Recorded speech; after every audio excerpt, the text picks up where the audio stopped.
Congratulations again on being a recipient of the IBM Smart City Challenge.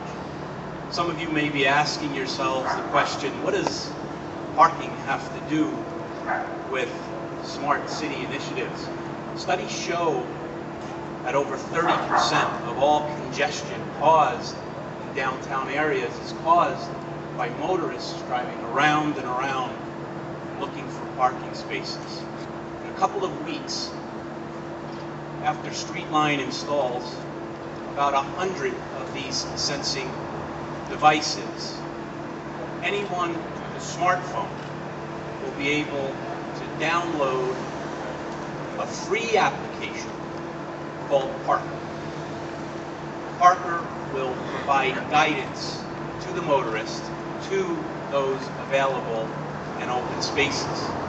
Parker will also provide all the policy information regarding those spaces to ensure that the motorist is legally parked.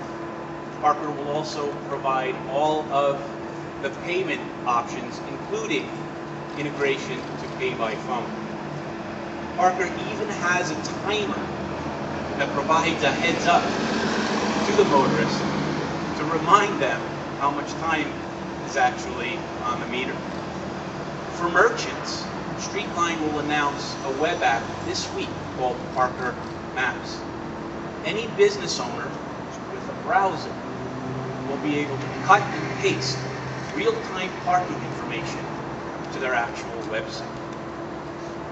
To the administrators who provide parking policy, StreetLine provides tables and graphs and information on occupancy by hour and by area.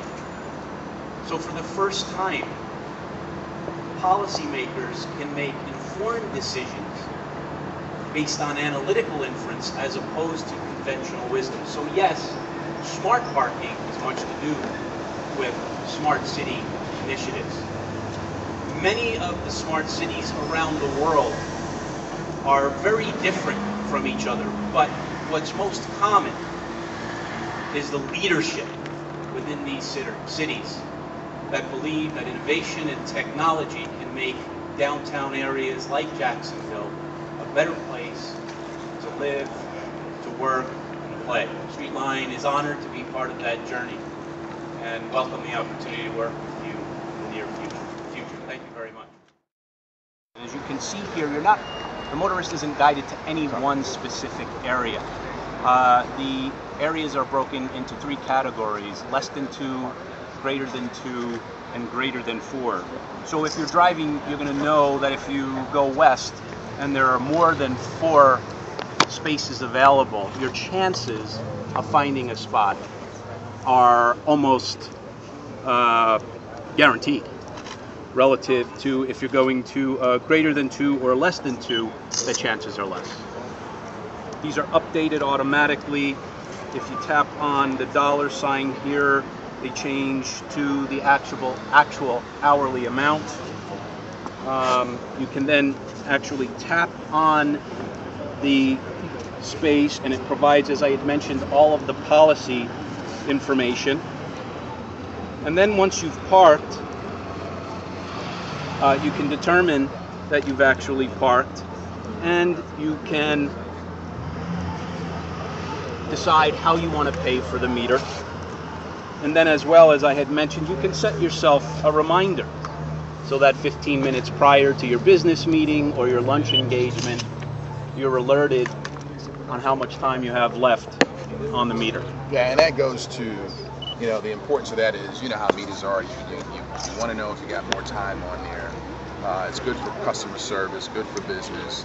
It allows people to really be flexible. And this is, being innovative and creative on technology, how it can help drive customer service, business downtown, but also, parking. It's been a big issue, and so we want to try to address that. And this is one way of several ways that we're going to look at how to really deal with parking.